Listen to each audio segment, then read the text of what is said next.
CFSL টিমের রিপোর্টে চাঞ্চল্যকর তথ্যের বিরুদ্ধে সিজিও কমপ্লেক্সের সিবিআইয়ের দপ্তর ঘেরাও, বিক্ষোভ এবং ডেপুটেশন প্রদান কর্মসূচি medical service centre, service doctor forum ও নার্সেস ইউনিটের পক্ষ থেকে। এছাড়াও প্রতীকী তালা নিয়ে এসে সিবিআইয়ের দপ্তরে তালা বন্ধ করে দেওয়ারও পরিকল্পনা রয়েছে তাদের।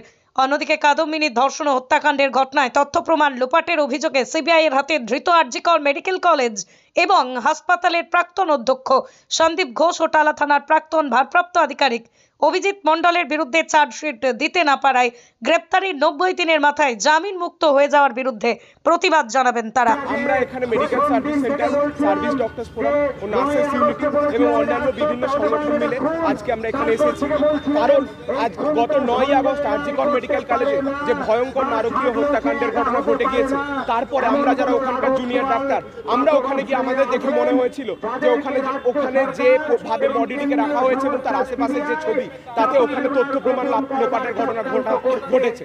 এবং আমরা দেখেছি পরবর্তীতে টালা থানার ওসি অভিজিৎ মণ্ডল এবং আরজিকর মেডিকেল কলেজের প্রিন্সিপাল সন্দীপ ঘোষ এরা গ্রেপ্তার হয়েছিলেন পর্যন্ত তথ্য প্রমাণ লোপাটের দায়। কিন্তু তারপরে 90 দিন পেরিয়ে গেছে, সিবিআই চার্জশিট দিতে পারেনি। সিবিআই চার্জশিট দিতে পারেনি বলে এই যে অভিজিৎ মণ্ডল এবং সন্দীপ ঘোষ এরা ছাড়া পেয়ে গেছে।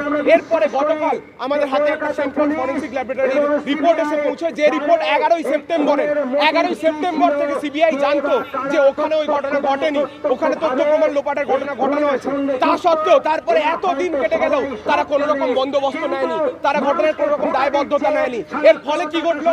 এর ফলে আমরা দেখতে পেলাম আজকে সন্দীপ ঘোষ, অভিজিৎ মণ্ডল খোলা রাস্তায় ঘুরে বেড়াচ্ছে। এরা কারা? এরা খুনি, এরা ধর্ষক, এরা খুনি ধর্ষকদের সমর্থন করে। কালকে এদের হাতে যদি বাংলার আরেকটা মেয়ে আক্রান্ত হয়, আমাদের বাড়ির মা বোনেরা যদি আক্রান্ত হয়, তার দায়িত্ব কি সিবিআই নেবে?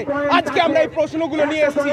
একদিন কলকাতা পুলিশ যেরকম অপদার্থতা দেখিয়েছিল, আজকে সেই একই অপদার্থতার প্রতিফলন আমরা দেশের সর্বোচ্চ ইনভেস্টিগেটিং অথরিটির কাছ থেকে দেখতে পাচ্ছি। ফলে তাদের কাছ থেকে আমরা যদি প্রকৃত স্বচ্ছ তদন্ত ও ন্যায় বিচারের প্রতিফলন না দেখতে পাই, তাহলে বাংলার মানুষের বিশ্বাস কোথায় দাঁড়িয়ে থাকবে, বাংলার মানুষের সুরক্ষা কোথায় দাঁড়িয়ে থাকবে? এই সব প্রশ্ন নিয়ে আজকে আমরা সিবিআই এর কাছে যাব এবং আমরা যদি উত্তর না পাই, তাহলে আমরা মনে করি যে আমাদের ট্যাক্সের টাকায় চলা, আমাদেরই ট্যাক্সের টাকায় চলা যে ইনভেস্টিগেটিং অথরিটি এত খরচা করে সাদা হাতি পোষা হচ্ছে, তারা যদি একটা ধর্ষণের ঘটনার ন্যায় বিচার না দিতে পারে, তাহলে তাদের আর ওই অফিসে বসে থাকার কোনো অধিকার নেই। আমরা ওই অফিসে তালা লাগিয়ে চলে আসবো।